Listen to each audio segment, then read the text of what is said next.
Okay, good morning, everybody. Thanks to those for joining in person this morning. My pleasure to present our FY22 annual results. You'll see today that we're joined by Sarah Burns, who's our Managing Director for the UK business. So it'll be an opportunity to meet her later on. Just a quick recap in terms of Medica Group. So I think a lot of you know this, but I just wanted to go quickly run through our strategy to remind you what we'd set out to achieve, and just I think also update you on some of the progress we've made over the last year. Our strategy is very clear: to invest in our people and systems to build an engaged and motivated team. Be the company of choice for specialist doctors and clinicians wanting to expand their expertise in telemedicine. Be the trusted go-to partner for healthcare providers with a reputation for reliability, transparency, to enhance patient outcomes. And with all of that, if we do all of that well, deliver profitable, diversified growth underpinned by commitment to ESG with a focus on market-leading clinical governance. I think what I wanted to do today was just to reconfirm the 2021 Capital Markets Day targets that we set out. I think we're on track to achieve those, and in some areas, hopefully do better than that. We are and remain the scale player in the UK and Ireland with best-in-class technology, global roster of radiologists, and clear market leadership. We are targeting in the medium term net operating profits at 20% plus in our core UK teleradiology business, and we want to drive that through delivering operating leverage. And I'll talk a bit more about some of the progress we've made on our tech platform later on. We remain very cash generative. We've used some of that cash this year, as you'll see already, to do a couple of acquisitions. We remain very high growth business with attractive adjacencies, including our expansion into the CRO market with imaging, and increasing international reach with our acquisitions and partnerships. We want the clinical trials business over time to represent a greater proportion of revenues. We're targeting about 25% within 5 years. So we have ambition to grow that business through continued organic and acquisitions. So in terms of performance last year, we're in line with market expectations for our revised forecasts. The group full year revenue increased 24% year on year to 77 million, and with an underlying operating profit up 13%. Obviously, we had a good recovery from coming out of the pandemic, strong demand for our services across the board. We have a resilient gross margin of 48% across the business. We'll talk a bit about some of the renewals we've had, the success we've had in that, particularly in the UK business. In talking about the UK, overall revenue growth 15%, driven by significant growth in our acute services. That's not only throughout the night time, but we're seeing increasingly more customers want us to provide urgent services during the daytime, which is an emerging trend post-pandemic. We've seen a recovery in elective activity, particularly in Q4. I think we reported last year, as you know, some softness in our reporting because radiologists were taking additional annual leave post-pandemic. That came back nicely from September onwards. And overall, last year, we were fortunate to see an increase in capacity of 16% across the UK business for both Nighthawk and elective. Ireland performed really well last year, as you'll see from the numbers. A record number of new out-of-hours clients. So it's the business is absolutely on track to do what we thought it would do when we bought the business of expanding into the CT on call, as we call it, the out-of-hours service. And that drove the top line growth of 30% year on year. We had a go live of a number of major new customers, including one of our main insurance providers, opened up a big site in South Dublin. So strong demand, not only for our teleradiology reporting, but also for our scan and report services. And the US business, as we said it would do, had a stronger second half. In the first half, it typically tends to be that way with this business, with 10.4 million revenue recorded for the first full year post-acquisition, and a good increase in their total order book and risk-adjusted pipeline. I'll now hand over to Richard to walk you through the financials.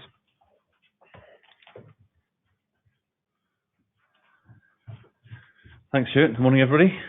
I won't repeat what Stuart said, but just a quick focus on the headlines, and just to reiterate, we're very pleased with the results for last year. Below the headline, 24% increase in revenues last year. If you recall, we acquired the US in March 2021. So just stripping that out, looking on a like-for-like basis, the UK and Ireland grew about 17% year on year. So really strong performance from the business, excluding the impact of the US acquisition. I'll cover the divisions in a bit more detail as I go through the slides, but just focusing on bottom line performance, our preferred measure is underlying operating profit or underlying EBIT. We're in line with revised expectations at 13.6 million for the year, which was 13% up year on year, and that translated into an EPS growth of 12% year on year on an adjusted EPS basis at 8.75 pence. Stuart mentioned our capital markets day targets, and I'll just reiterate our medium-term financial targets, which are on the first column, on the left-hand column, and how we performed in 2022 against those targets. And so we're very pleased that the UK continues to grow strongly. It's slightly above our medium-term growth rate expectations. Ireland's growing much more strongly than that, and Stuart will talk more detail about operational performance in Ireland. And the US, which was acquired in 2021, so it was only a part year in 21, but if you look on a year-on-year basis, still grew over 60% year-on-year. So a really strong performance in the US business on a top-line revenue growth perspective. In terms of overall target margins, we're still well above our medium-term gross margin target, which we guided to being over 45% for the group into the medium term. We're at 48% for the year, so in line with a historic gross margin pre-pandemic. And underlying operating profit margin is the one which we're not yet at our target net operating margins, and that's really just reflecting that the US and Irish businesses are not yet at a level where we can see operational leverage on those businesses, and we'll see that over time as they continue to grow. And it also reflects the strong investment we've made over the last couple of years in the group to get ready for the next phase of our growth. So we do expect that operating margin to continue to rise towards our target over the next few years. Our preferred measure of success of our acquisitions is return on capital employed. Our group returns are over 20%, and we're really pleased to see Ireland coming up to that level in 2022. So only a couple of years after we acquired it. And the US has also continued to improve in terms of returns at 14% for 2022. And again, we expect to see that continue to rise strongly over the next couple of years. The one measure, or the second measure that's not yet at our targets is operating cash conversion. It has historically been around 80%. For the year to 2022, it was just under 65%. And there's a couple of reasons for that. I think firstly, we get hit by withholding in Ireland, where the Irish government withholds 20% of revenues that they're owed to us, and they're just taking a long time to pay that back. So we built up a withholding balance in Ireland, which we're trying to unwind, and we unwound some of it since the year end. And also some one-off impacts in Q4 in the UK, mainly related to build up of debtor balances in certain contracts where we're renewing and negotiating renewals on those contracts. And again, that was a temporary negative working capital situation in Q4 that's unwound in Q1 of this year. So we do expect the overall position to be back at that 80% target group cash conversion in 2023 and beyond.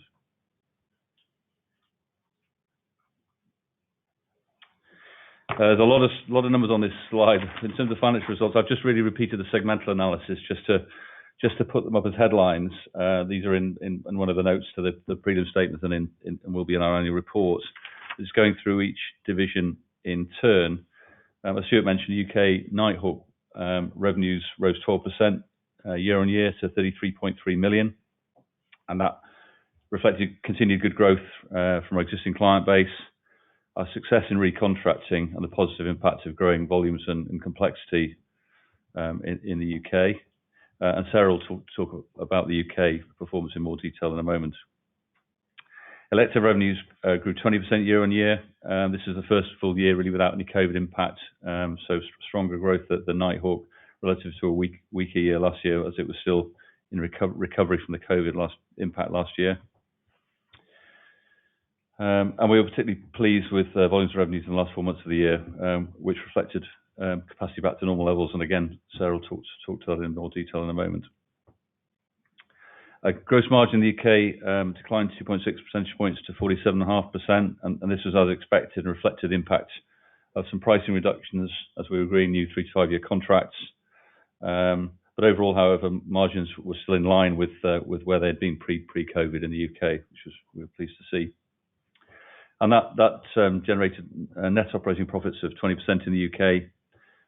These numbers, and as I go through, I'll indicate for all the divisions, but these numbers include the impact of PLC costs. So stripping those out, underlying operating margins in the UK were about 23%, which is up 3 percentage points from the first half, and about in line with last year. Looking at Ireland, as we've said, we're very pleased with the performance in Ireland in 2022. Really strong revenue growth of 30% in the year, and that translates into bottom line performance slightly stronger than that, with operating profits up 35% year on year to 2.1 million, and that represented an operating margin of 16.5%, including PLC costs. If you strip those out, operating margins were around 20% in Ireland on a standalone basis, which was really pleasing to see. US, as I mentioned, strong revenue growth year on year. It was, over 100% when you look at the reported numbers, 60% plus when you look at the year on year, full year numbers. And again, we saw a strong increase in operating profit, particularly pleasing to see the second half performance. As you might recall, first half was round about break even in H1 22, and second half saw a really strong performance. So for a year as a whole, so operating profits around 8%, operating margins around 8%, and again, we strip out the effect of PLC costs, that's about 15% on a standalone basis in the US. So really pleasing to see operating margins rising up towards our target of 20% in that business. In the 2022 revenues in the US were split just over 70%, so 71% full service CRO business, and the rest was reader only. So continue to increase the amount of work we're doing direct with sponsors, pharma and biotech clients, and that was about 79% of that was in oncology, slightly down year on year. So we continue to diversify into other areas. So it was 85% oncology for the previous year. And another point to note was about 40% of the US revenues were in phase 3. The rest were phase 2 or earlier. So we continue to expand, the later stage trials in that business. So quality earnings continues to rise in the US.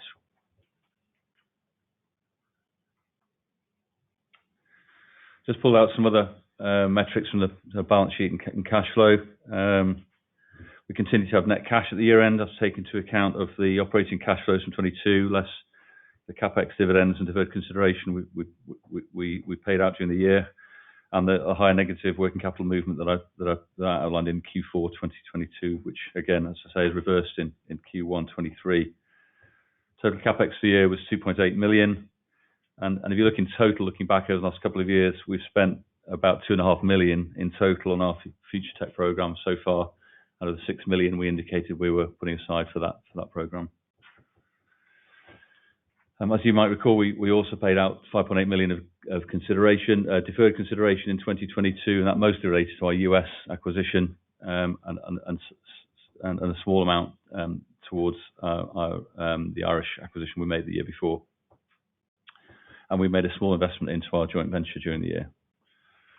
And finally, we did mention that we've proposed a final dividend of 1.88 pence, which will result in total dividends for the year up 5% year on year.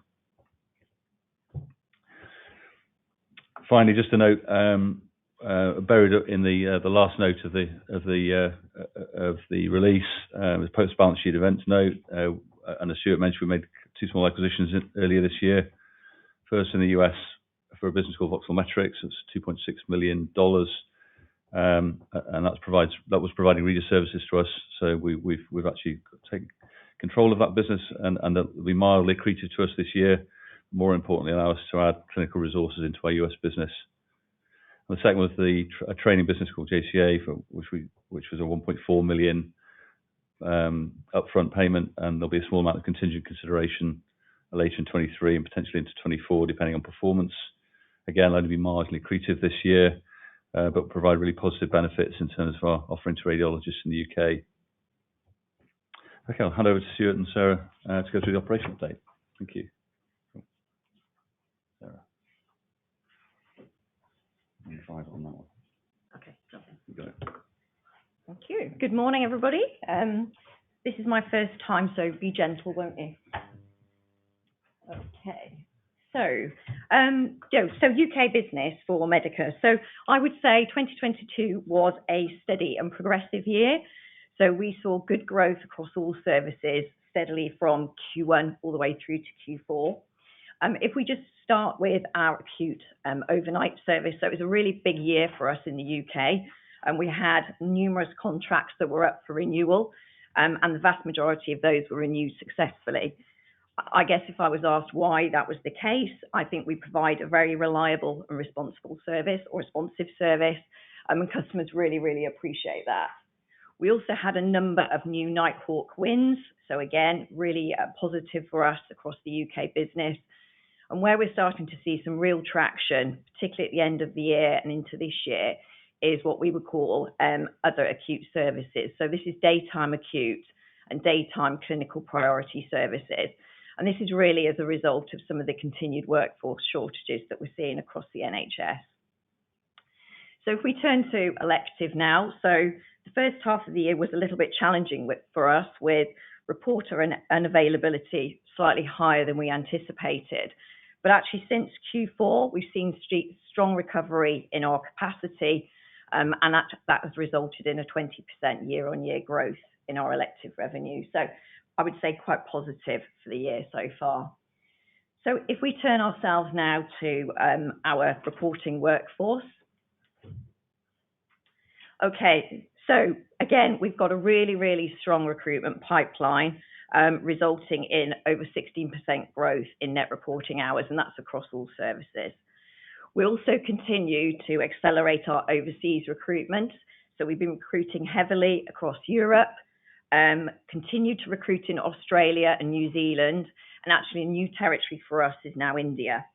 So we started recruiting into India at the back end of last year, so that was Q4, and continue to recruit heavily into this year. We've got circa 7 to 16 radiologists that are in our pipeline now for India. So if we just focus a little bit on reporter experience and reporter engagement. So one of the things that we've been working on really hard in the UK business is around the reporter experience. So one of the really positive things that we've been doing is particularly around the time it takes radiologists to join us. So that's from first engagement with recruitment all the way through to going live. And just with some process improvements, what we have been able to do is to reduce the onboarding time by 75%. So better experience for reporters, but also it means that we've got capacity going live much quicker in the system. One of the other things that we've also done is looked at the way that we train radiologists. We've made some improvements there. So again, their go live and their productivity is improved as they come into working with Medica. So one of the other things, and Richard touched on this, was actually the acquisition that we've made of JCA Seminars. So one of the things that we are really keen to do is just to build out our value proposition for reporters. And one of the things, the feedback that we get is education and development is really important.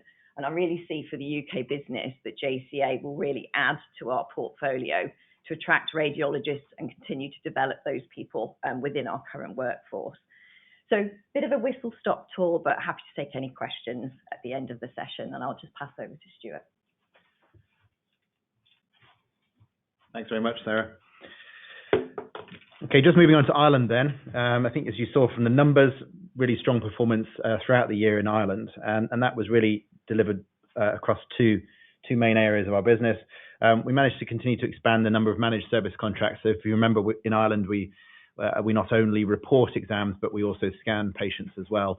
And that was driven through expansion of our partnership with VHI, Ireland's largest private insurance company, but also through adding on additional hospitals where we're doing scan and reporting services. So in 2022, we reported a nearly 40% increase in the number of scans versus 2021. As I mentioned earlier, we also expanded our urgent CT on-call service. It's very similar to Nighthawk, but I think the difference at the moment in Ireland is it's still quite early days for that service. And so what we see is that hospitals will take us on for a number of days of the week and a number of hours during the night time. So we're not offering, well, we are offering, but we're not seeing 24/7 as we're seeing in the UK. So what that means is there's a real opportunity for organic growth in the Irish service. We're working at the moment with 15 of the 25 hospitals that have an A&E in Ireland, so a very good presence already with good potential to continue to grow that year on year. We are in all of the hospital groups in Ireland. There are 7 hospital groups. We have at least 1 hospital in each of those groups. And as you can see, from 2021 to 2022, we increased the number of overall hospitals we're working with from 27 to 33. So I think very, very good growth across our Irish business last year. Moving on to the US, similarly, I think, as we said last time, US always tends to be sort of second half weighted. It's the way that sort of industry works. But we managed to take on a number of large pharma biotech clients last year, as well as continue our progression from focusing on pure sort of oncology services to other AI and advanced diagnostics as well. So we continue to diversify the types of studies that we're working on. We were very pleased to be working with one of our largest clients to actually do some rereading for them to actually successfully launch a new lung cancer therapy. So at the back of all the work we do, it's really nice to see that there are results that are actually translating into new launches that are supportive of patient benefits. We continue to invest in our technology in the US, and I think we've talked about before the fact that we are developing an image transfer platform ourselves. That's the platform that takes the images from the sites where the patients are being treated and uploads them into our systems. And that's going very well. Will be launched later this year. We also expanded our business development team to look at focusing on more commercial opportunities. We ended 2022 with an increased order book of $63 million. And that basically means that we're in a very good position to have a good underlying opportunity for this year in order book coverage for about 75%. So I think we're starting out the year in a good position in the US. We acquired a business called Voxelmetrics in January this year. Voxelmetrics is a business that provides radiologists for clinical trials, so very much in line with our core business. And actually, we've been working with Voxelmetrics for many years, so they were a known partner of ours. We think through buying them, it expands our range of radiologists that we're able to offer to clients, so very synergistic for us. And we continue to look at opportunities, as I always mentioned, to expand via M&A and through partnerships as well in different geographies. So a quick update on our tech platform. As you know, we've been embarking on our what we call our Future Tech program over the last few years. We made good progress in FY 2022 with the launch of a new PACS in February, which we've already spoken about. We continue, as Sarah said, to focus on really improving our reporter experience. And that's, we recognize radiologists have a choice about who they want to work for. We want to be able to offer them, market leading proposition in terms of the technology reporting platform, which will mean that they'll be able to report more seamlessly with additional functionality. It will allow them to report safely more studies in the sessions that they work for us, which will in turn improve our capacity. We went live at the end of last year with a virtual desktop solution, which allows radiologists in India to report for us and really offers them an equivalent reporting experience to a radiologist who's based in the UK or in Europe. In terms of the focus on FY23, we obviously continue our investment into our Future Tech platform. We are looking at, through the delivery of a new way of reporting and more efficient workflows, hopefully up to a 10% improvement in our productivity as a result of deploying the new platform. As I mentioned, this will not only allow us to improve our capacity, but also it will mean that it's an effective increase in the amount of fees that a radiologist can earn during the session that they work for us, which will be obviously positive for us, positive for them, and obviously for our clients as well. We'll be able to take on more activity from them. Overall, I think that will increase the job satisfaction. It will increase retention of radiologists, which is obviously very important as we're growing. It will allow us to be more responsive to our clients by improving turnaround times. And obviously, as we grow, it will give us more capacity, which is exactly what we're looking for at the moment. We've also talked in the past about diversification into other areas. Obviously, through the acquisitions in Ireland and the US, we've started that. But we're also looking at organic growth opportunities. And we've talked about in the past expanding into other sort of allied areas. And pathology for us is a very obvious one because it has a lot of the hallmarks of the radiology opportunity, but it's just probably 5 or so years behind where radiology is. So at the moment, the digitization of pathology is underway in the same way that happened with radiology 5 to 10 years ago. What we're looking to do is to offer a service where we'll be able to scan glass slides coming from clients with tissue samples, and then create a digital image which will be able to be reported remotely through a network of pathologists. So this slide really just outlines the fact that it's very similar.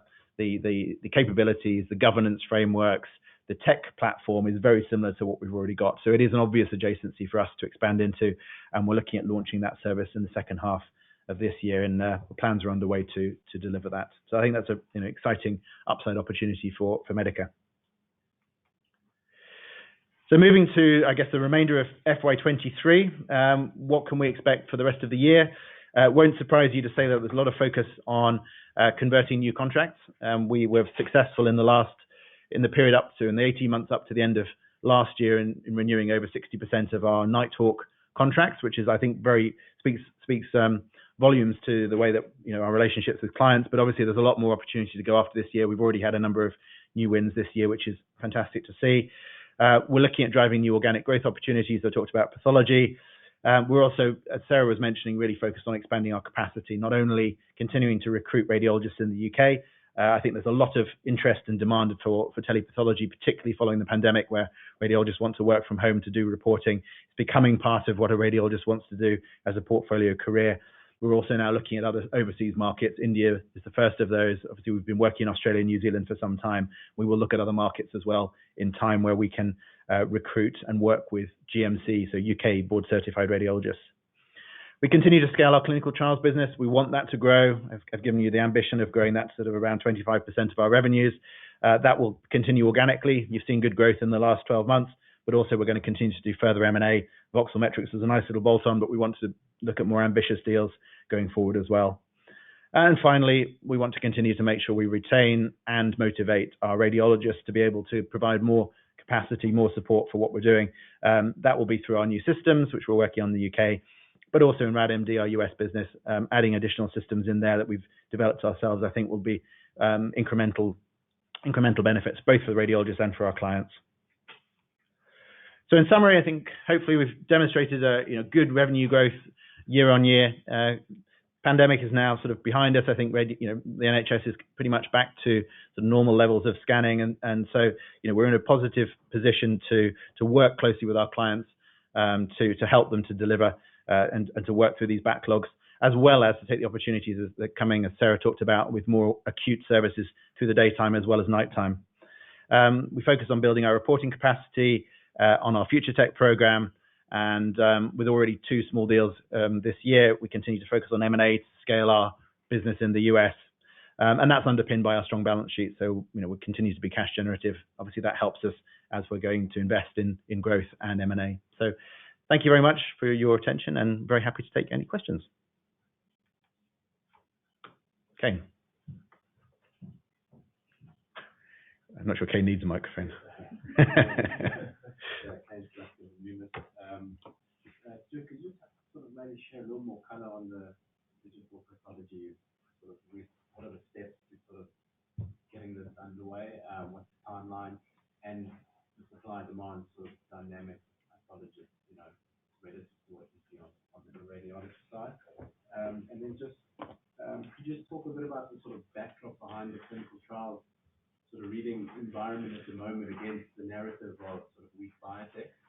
Seems like RadMD is sort of going along very nicely, winning new clients, quality sort of pharma and biotech clients. So just any bits and pieces on what you're seeing in the underlying environment there, because you do seem to be doing pretty nicely.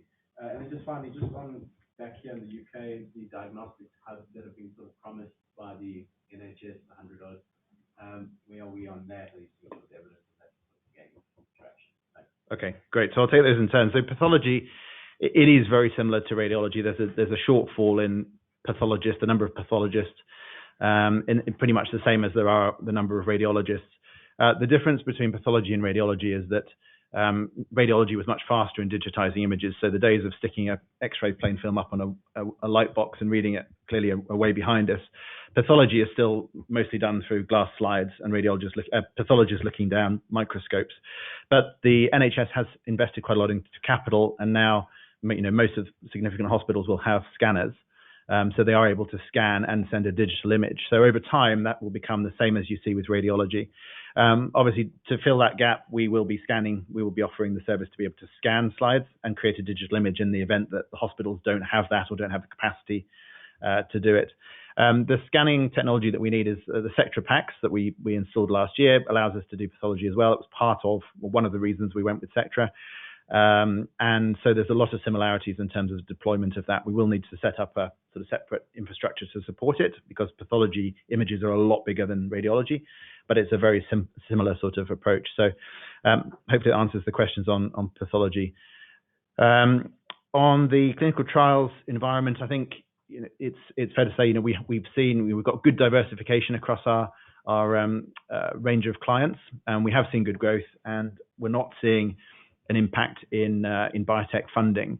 I think what does happen with sort of earlier stage trials is that you do sometimes see some deferral of recruitment. That's kind of par for the course.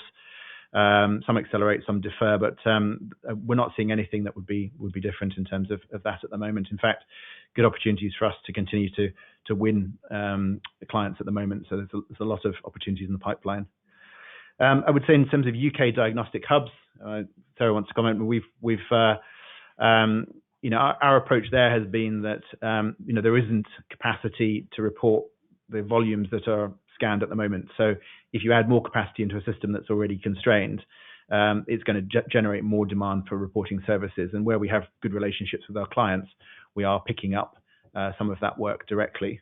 I don't know if you want to add anything to that. No, I think that kind of says it all really, is that they're building front-end capability for scanning, which is obviously what the CDCs are all about, but actually not building that, the reporting capability alongside that. So what we are seeing, particularly where NHS trusts have built their own CDCs, that actually that demand's coming straight through, filtering into our business.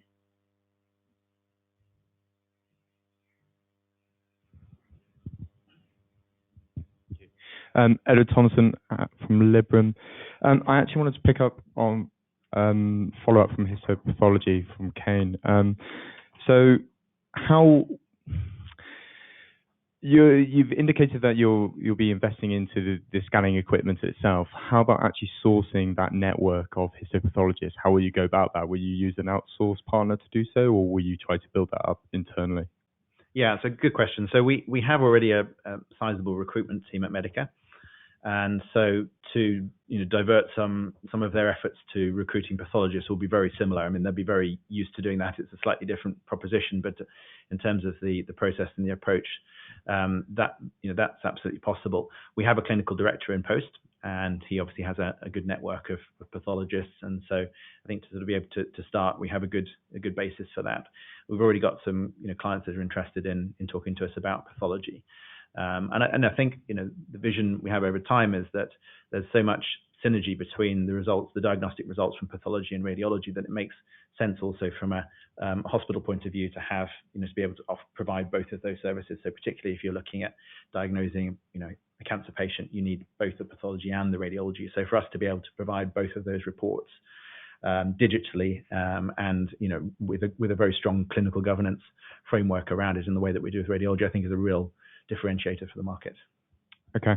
I then also just wanted to speak about Ireland, just the mix there. So what are you seeing in the change in the mix with ultrasounds versus your more traditional CT, MRI scans, and is that changing the margin profile in Ireland? Do you want to take that, Richard?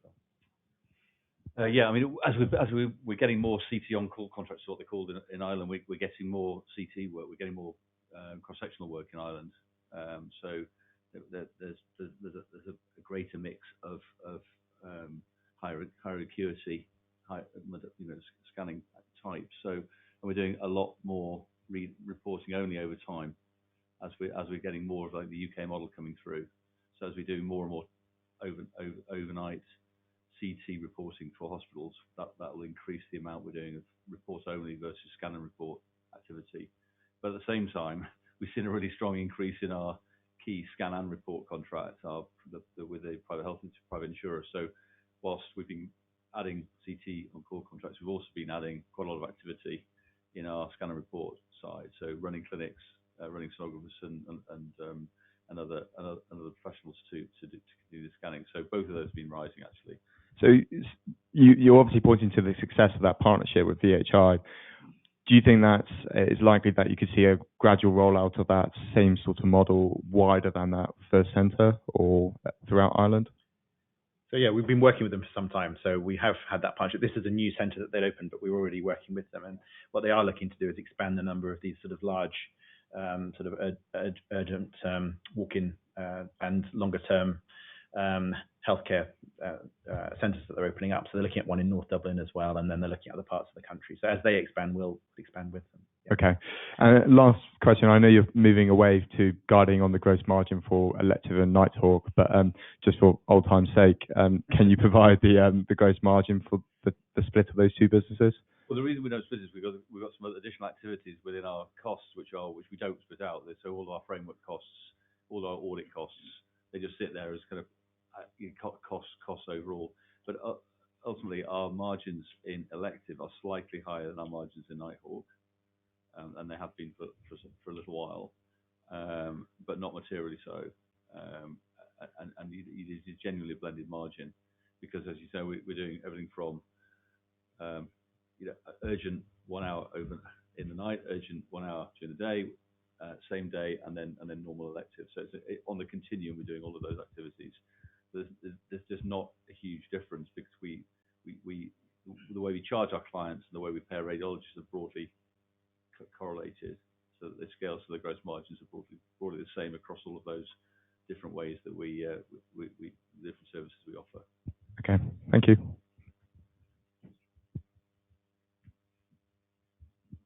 Hi, Charles Weston from RBC. Can I just follow on from Ed in terms of gross margin?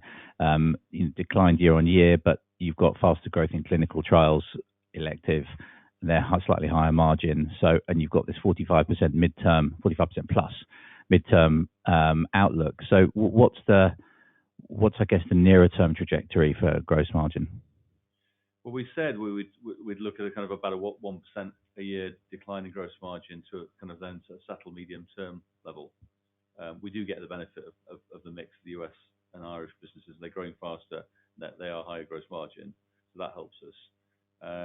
So I'm still of the view that we're going to see a little bit more gross margin compression. We do get helped in the UK by a couple of things: efficiency over time as we're growing, efficiency with the way we operate, but also the mix of overseas reporting helps us as well in our overall gross margin in the UK. So there's a bunch of things going on in the UK that mean that we'll see a little bit of gross margin compression still, but we will see some of that positive benefit from the mix in the group level from and the US, which are growing faster, particularly the US, which is clearly at a structurally higher margin, and if that continues to grow at anything like the rate it's been growing at, then that will aid the overall group gross margin. But yeah, so the reduction year on year was, I think, because as we said before, after coming out of COVID, there wasn't very much focus on procurement, and so we had a lot of contracts that needed to be renewed in that period, which we were successful in doing. Yeah. Thank you. And then just on the overseas reporting segue and India, is there a lot of capacity there in terms of appropriately qualified radiologists, and obviously you've got the virtual approach. Presumably that overcomes any regulatory barriers. Yes. So the number of appropriately qualified radiologists in India is quite large.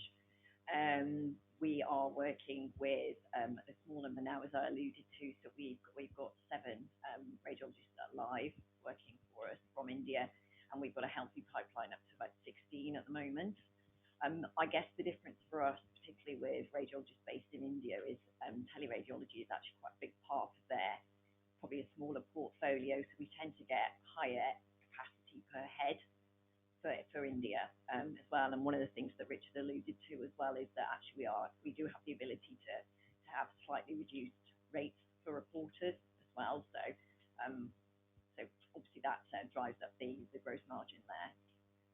I think, Charles, I'll just add that, so these are radiologists who've all worked, trained, lived in the UK, and then have moved back to India, usually for personal reasons. So it's the same radiologist group that we've got, just happen to be located in India. And you're right, I mean, the virtual desktop that we talked about earlier is absolutely to address the fact that we need to have, be GDPR compliant in terms of how we're reporting.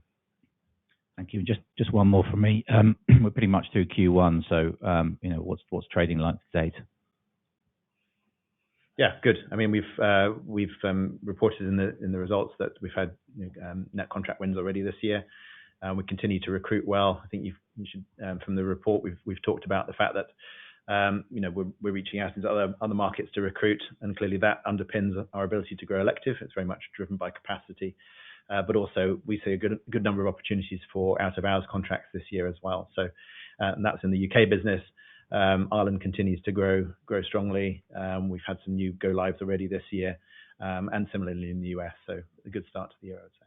I guess just in terms of the consensus growth for this year, are you sort of tracking above, in line, or below that in the quarter to date?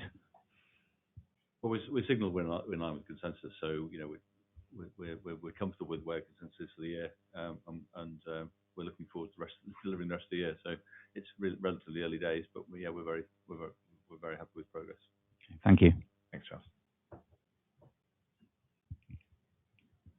Julie Simmons, Panmure Gordon. I was just wondering, in terms of the other acute services that you're running, are they all with Nighthawk customers, or are you managing to find customers who take you for the daytime activity who don't use Nighthawk? Yeah, so happy to take that question. So yeah, we've got a number of services. I think Stuart has alluded to those already. So outside of what I would call our overnight, which is our Nighthawk service, we also have Dayhawk, which is very similar. That's a 1 hour turnaround, obviously through the day. And then we also have a service which we call same day, which I would badge as clinical priority. So we tend to report patients and send the report back within about 4 hours. So just to answer your question, we are seeing some growth from current Nighthawk clients. Again, due to some of the shortages within the NHS, what people are looking to do is extend their cover time. So can you start earlier, maybe finish later? So we are seeing quite a lot of that happening. But also what we're seeing is we've got some clients that have elective services only, and we're having the same conversations with them. So I would say just thinking about Q1 this year, that's probably one of the biggest growth areas that I'm experiencing at the moment. And again, I think it is just due to continued radiologist shortages on site and NHS trust. So hopefully that answers the question. It does. And as far as sort of the sort of contracts you're renewing, have there been any you haven't won this year? We have lost one to a competitor, but we've also won 2 from competitors as well. Chris Glasper from Singer Capital Markets. Couple of questions, please. Just on the UK, just give us an indication of the volume and pricing dynamics as reported, so what the attribution between the two is. And I think you alluded to it there, but just in terms of market share as well, are you taking market share from your competitors, and has there been any change in the competitive landscape? Yes, I think Richard can comment on the gross margin piece, but I think in terms of so if we take elective and out of hours, the out of hours clearly, there remains some competition on the larger tenders. I think what we've been successful in doing is having bilateral discussions with clients to extend contracts for a further sort of 3 + 2 years, and that was the over 60% that we talked about in the return. So where we need to be competitive to win larger tenders, of course, we'll look at that. But I think you've seen already, with that level of renewal, that the margins are still very, very good. On elective, it's interesting because elective is obviously driven by the availability of capacity. So we are seeing opportunities there. Obviously, we want to continue to support our existing customers, but we're getting a lot of demand from new hospitals for us to do work. And obviously, we look to price that accordingly, depending on what's required. And I think what Sarah was saying is a really interesting trend post-COVID, is that there's been more demand for services within the same day. And I think that's driven by radiologists being very busy, good intentions to be able to report during the day, but just get caught up in so much work in the hospital. And that patient needs that report by the end of the day. So therefore, we're working with clients to support that. And obviously that's at a premium service if it's a quick turnaround versus an elective 48-hour turnaround time. So there are some opportunities on the elective side to look at how we best, I guess, use the capacity that we've got. So last year, price volume dynamic, volume growth was higher than price increase. You'd expect me to say that. It's much more imbalanced actually as we're sort of looking to 23 and beyond. It's much more imbalanced between price volume dynamic. You've got some pricing changes as you renew contracts, and you give a little bit on price from time to time, particularly as you're securing new 3 to 5 year contracts.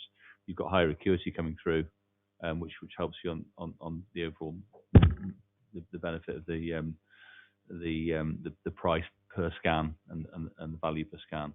So overall, it's much more in balance actually now. So last year it would have been what, low single-digit price declines on average. Is that fair? Low single-digit price declines, did you say? Yeah, on a blended basis. Well, yeah, we've seen a small amount of reduction in price as we've renewed contracts. You know, if you take the totality, anything from 0 to small single digit. Yeah, it's in that range. So it's not a huge impact. You get a bit of impact of that, and then you get the positive impact of the overseas reporting mix, and the other aspects all feed in, and then the new contracts, whatever, you know, particularly they're more competitive, if they're more strategic contracts, you feed all that into the mix of work. That's why we have been seeing a little bit of gross margin decline in the UK, and we'll continue to see a bit more of that. Okay, thanks. And then just a question on M&A. Can you just give us an idea of what you expect the two small bolt-ons to contribute in revenues and profits between the two, and how that might grow over time?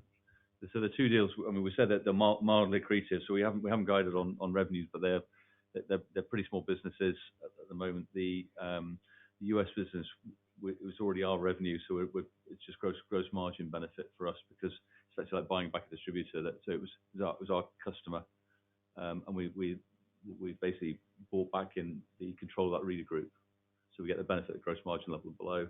The UK business is, you know, sub 1 million revenue business, but it's going to grow. You know, it's more a strategic acquisition than it is a revenue, revenue growth.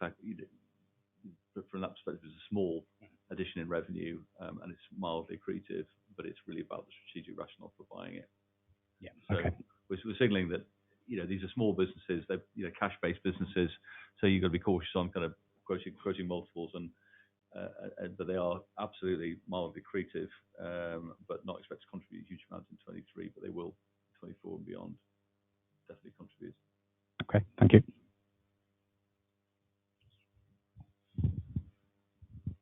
It's Max Herman from Stifel. Just one question, just in terms of the UK and 2022 and where you think the market is in terms of electives and recovery in electives, and you know, in that 15% kind of growth rate that you've actually reported on, how much do you think was in that as recovery? And so looking forward, where do you see the sort of the baseline? I know you're talking about 12 to 14%, but I wondered whether how that reflects the recovery in electives. I'll start, and Sarah, you can comment. I think it's a capacity-driven market, so we've always had, even pre-COVID, we always had more work than we could do. So I think the growth rate, there is definitely more demand coming out of COVID. That's obvious to say. But I think in terms of the demand for our services, we had a huge amount of demand that we couldn't fulfill before. So really, our focus there is absolutely on capacity. What I said earlier is that by the end of 2022, the NHS had said they're back at 95% of pre-pandemic scanning levels. Sorry, not scanning level, elective procedures. So that would imply that their scanning is probably by now pretty much back to where it was. And we do still see a bit of difference across the portfolio in terms of the numbers of hospitals. Some have been scanning for months. Came very quickly back out of the pandemic. Others took a bit longer to do that. But we're certainly seeing now, our clients are absolutely back to sending us the same amount of volume as they were before. And we're seeing, as I said, opportunity to really take on new clients where they want specific types of elective activity during the day, but also, some longer elective work. But there's anything else you want to say? No, I guess the only other thing that I would add is that we talked a little bit about radiologist unavailability in the first half of last year, and that really settling towards the back end, so from September last year, and we've seen that trend continue. So the unavailability is far less than it was. There's a lot more stability within that workforce now. Some of that is actually the way that we work with our radiologists internally. So we've driven that utilisation up. That's what we call it internally. But it's definitely a much more stable from a capacity perspective. I think just looking at growth rates, I mean, if you look at the 20% growth in elective in 22, that's despite the capacity constraints we signaled. So some of that is still, based on compared to a lower year in 21, which was a recovery year. Look at 23, consensus is for about just under 25 million in revenues in elective, which is about where we were in 2019, which was our kind of last full year at full speed pre-COVID. So mark consensus signaling that we'll be back at the pre-pandemic in elective into this year, and then into core growth thereafter. So we look at our kind of medium-term aspirations for elective and Nighthawk growth, and obviously we trade off between the two. But the UK in total is just about mid-teens growth rates is broad expectations. So we should expect to see that coming through, from the 23 year onwards, feeding in the capacity and taking advantage of it. Okay. One more question from Chris. Yeah. Thanks. Yeah, Chris Glasper from Singers again. Just a follow-up on the digital pathology opportunity. When might we start seeing revenue contribution from that organic growth initiative? And is there any difference in the margin structure, given you're going to be scanning and reporting rather than just pure reporting services? Yeah, good question. So we've said second half of the year. I mean, we're looking to launch it from the beginning of the second half of the year. So we're not giving any guidance, obviously, revenues for the rest of the year, but you'll start to see that come in through that period. And in terms of margin, I mean, it's pretty similar in terms of how we're looking at it. There'll obviously be some startup costs associated with that, buying the scanners, and we will need. But there's a lot of synergies, because we don't need to replicate a lot of what we've already developed, both from the tech point of view, but also from the whole governance and everything else that we have at Medica around that. So there are a lot of synergies. So there'll be some separate things we'll need to obviously invest in, specific commercial business development people, which will be targeting. But we're calling on the same client, slightly different people within the trust, but within the diagnostic department. So it's so there were a lot of synergies for this business. And is the contracting process pretty similar to outsourced teleradiology? It is, yeah. I think it's different. I mean, a lot of it is a bit more in its infancy, so there are probably a lot more sort of bilateral discussions with trusts, but there's tenders similarly in the same way they are for radiology. So it's pretty much the same. And how are you going to differentiate yourselves from those who are already in the market? And so I think what we'll differentiate ourselves is really how what we do at the moment, which is offer excellent customer service, very reliable systems, reliable turnaround times, and I think our brand lends itself very well to that. I mean, the discussions we have with clients, it's not odd if Medica's well regarded for providing radiology services, then they can absolutely see why we'd be able to do that in pathology. So I think we're able to trade on the strength of our brand and our clinical governance and the relationships we have with clients. And obviously over time we want to continue to offer good reporting environment for pathologists to come and join us. So great. Thank you. Thanks, Chris.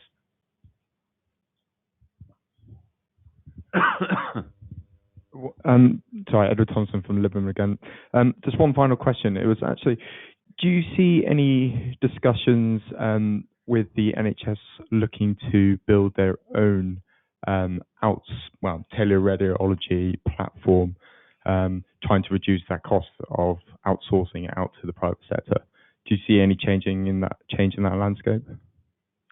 Yeah, I can. Yeah, I mean, we are starting to see trusts. Obviously, there's the ICS program, etc. as well. So trusts are starting to work together, particularly around procuring. So procuring externally for reporting services, but also looking to how they can work together. And if you look at Scotland, for example, that's a really good example of where they are starting to look at actually, what workforce they've got, what systems they've got, etc. And there are other examples of that. I think that this is my view.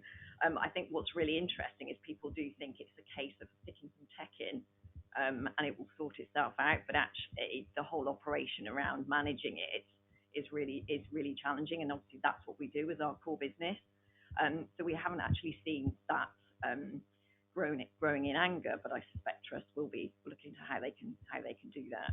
Yeah, and I would say that the trusts that are perhaps furthest ahead in terms of integrating and providing sort of common systems across multiple trusts, we still provide out of hours reporting and electives. So at the end of the day, there's still just, even if you put all of the radiologists together and get them to work more productively together, which is absolutely the right thing to do, there'll still be a shortfall in terms of the amount of capacity required. But I think, as Sarah says, being able to do it at scale, what we're able to do, and I think really what differentiates us is, 2 o'clock in the morning, if you need a neuroradiologist, we've got somebody available, and it's hard to replicate that at a smaller level. So the scale really allows you to be able to offer a quick turnaround time, the appropriate turnaround time throughout the day and night, which is really what we're able to do. So I think you will continue to see that as a trend, but I think it's also an opportunity for us. If we're in a couple of hospitals and a third hospital joins that group, there's an opportunity for us to then sort of go and hopefully cross-sell our services into that one as well. Okay, thank you very much.